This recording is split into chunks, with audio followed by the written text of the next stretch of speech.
अस्सलाम वालेकुम नाज़रीन, प्रोग्राम बोन हेल्थ के साथ डॉक्टर ख्वाजा साजिद असलम हाज़िर हैं। मैं ऑर्थोपेडिक सर्जन हूँ। आज का जो हम पब्लिक अवेयरनेस प्रोग्राम कर रहे हैं वो है रिमेटॉयड आर्थराइटिस के बारे में। आर्थराइटिस की मुख्तलिफ़ अक़साम होती हैं। रिमेटॉयड है, ऑस्टियोआर्थराइटिस है, सेप्टिक आर्थराइटिस है।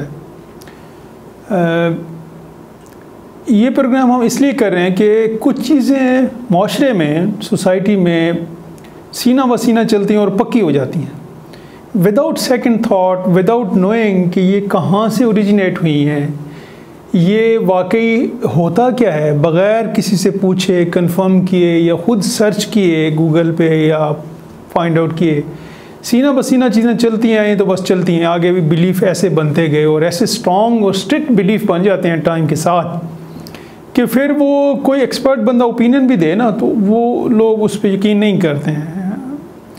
ये जो पब्लिक अवेयरनेस प्रोग्राम किए जाते हैं, चाहे ये AQ चैनल वाले करते हैं हमारे प्रोग्राम में या कोई और सोशल मीडिया करता है, उसका मेन मकसद ये होता है कि एक सेकंड थाट दी जाए, एक आपको अवेयरनेस, शऊर क्रिएट करने के लिए प्रोग्राम किया जाए।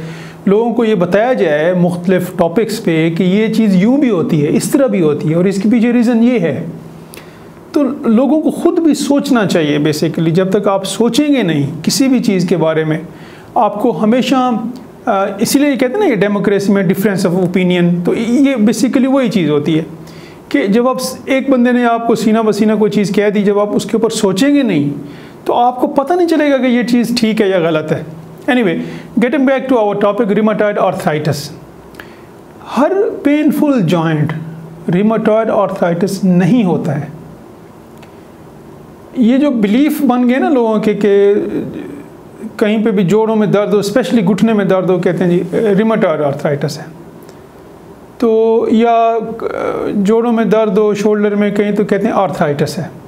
तो वो ज़रूरी नहीं है। रिमेटॉयड आर्थराइटिस बेसिकली इन्फ्लेमेटरी आर्थराइटिस है, कंजेनिटल है, तो ये जेनेटिक्स में चलती हैं, ये बचपन से होती हैं, बहुत कम उम्र में होती है रिमेटॉयड आर्थराइटिस।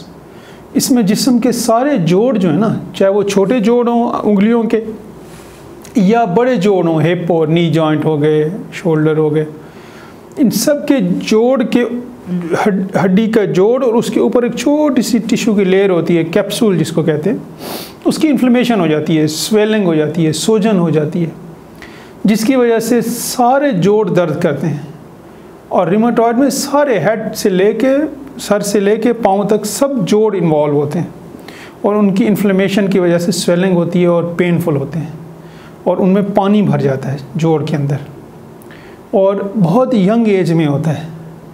और अगर इसको आप टाइम पे इसको मैनेज ना करें, किसी डॉक्टर के पास ना ले जाएं और इसको कंट्रोल ना करें, तो बहुत यंग एज में, 20s में, 22, 23 की एज में डिफ़ॉर्मिटीज़ बन जाती हैं। मिसाल के तौर पे आप ये तस्वीर पे भी देख रहे होंगे, उंगलियों की डिफ़ॉर्मिटी है, ये आपको प्रोग्राम में आप देख रहे होंगे टेलीविज़न इसकी स्क्रीन पे।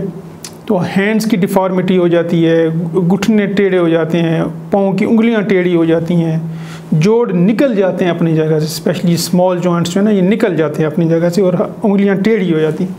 इतनी ज़्यादा डिफ़ॉर्मिटी होती है कि आप उसको फंक्शन नहीं कर सकते, गिलास नहीं पकड़ सकते, पेन नहीं पकड़ सकते, खाना खाने के लिए चम्मच नहीं पकड़ सकते, इतनी डिफ़ॉर्मिटीज़ हो जाती। तो एशियन कंट्रीज़ में जहाँ पे अवेयरनेस की बहुत कमी है, शऊर की कमी है, वहाँ पे पेशेंट बहुत लेट आते हैं। जैसे हमने पहले ही बहुत सारे प्रोग्राम में जिक्र किया है कि जितना अर्ली आप आएंगे, जितनी अर्ली डिटेक्शन हो जाएगी बीमारी की, उतना अच्छा इलाज होगा और उतने अच्छे रिज़ल्ट्स होंगे। रिमेटॉयड आर्थराइटिस हो या कोई और बीमारी हो, तो एशियन कंट्री में प्रेजेंटेशन बहुत लेट है। ये सबसे बड़ा अहम पॉइंट है जिसकी वजह से रिज़ल्ट्स बेहतर नहीं होते। तो मरीज़ भी खुश नहीं होता, इलाज कराने के बाद भी उसको वो खुशी नहीं होती है जो कि उसको होनी चाहिए।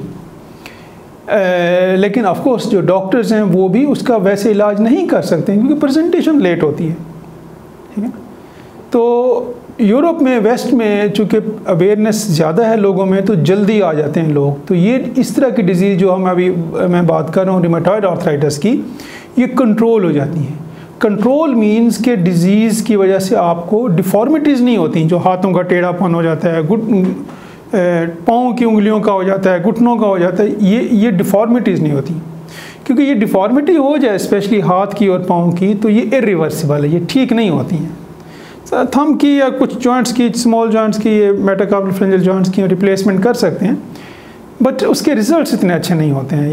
या फिर वो आपकी हैंड की जो कन्फिग्रेशन है, जो ब्यूटी है, कॉस्मेटिक है, वो वापस नहीं आता। इसलिए सबसे अहम चीज़ है कि अगर आपको इस तरह के इशू हों और स्पेशली बच्चों में हों, ये रूमेटॉइड आर्थराइटिस बच्चों में होती है, बचपन में होती है, तो इसको इग्नोर मत करें कि बच्चे को दर्द है जोड़ों का तो ठीक है, लेकिन आप ले जाएं। और भी बहुत सारे वजूहत हो सकती हैं, ये ज़रूरी नहीं है कि जोड़ों का दर्द हो तो सिर्फ रूमेटॉइड ही होगा, और भी विटामिन डी डेफिशिएंसी है और बहुत सारे वजूहत हो सकती हैं, but this is one of the reason जो कि कंट्रोलेबल है। लेकिन अगर कंट्रोल ना हो तो फिर इसकी बहुत सारी डिफॉर्मिटीज़ होती हैं और लाइफ लॉन्ग होती हैं, आपको सारी उम्र। मैंने कुछ चंद महीने पहले एक खातून के नी रिप्लेसमेंट्स की हैं, वो थी 23 ईयर्स ओल्ड, 23 साल की, और बचपन से उसको डिफॉर्मिटी थी रूमेटॉइड की, और डायग्नोज हुई लेट, जब उसकी ऑलरेडी हैंड्स की डिफॉर्मिटी हो गई, पाँव की उंगलियों की हो गई, घुटनों की हो गई, घुटने टेढ़े हो गए वेल्गस डिफॉर्मिटी में, और व्हील चेयर पर आ गए वो 1 साल में। तो 23 इज़ वेरी यंग एज। तो इसलिए ये प्रोग्राम का जो टेक होम मैसेज है वो ये है कि अगर कोई इस तरह का इशू है तो जल्दी से जल्दी स्पेशलिस्ट के पास ले जाएं, जीपी के पास ले जाएं आप, क्योंकि इजी एक्सेस है। बट अगर वो वहाँ से ट्रीट नहीं होता है और आप सेटिस्फैक्ट्री इलाज नहीं होता आपका, तो स्पेशलिस्ट के पास जाएं। अपने और अपनी फैमिली की सेहत का ख्याल रखिएगा। डिस्प्ले पे मेरा नंबर है, किसी ने कॉन्टैक्ट करना है या फर्दर अपॉइंटमेंट लेनी है, you are welcome. Thank you.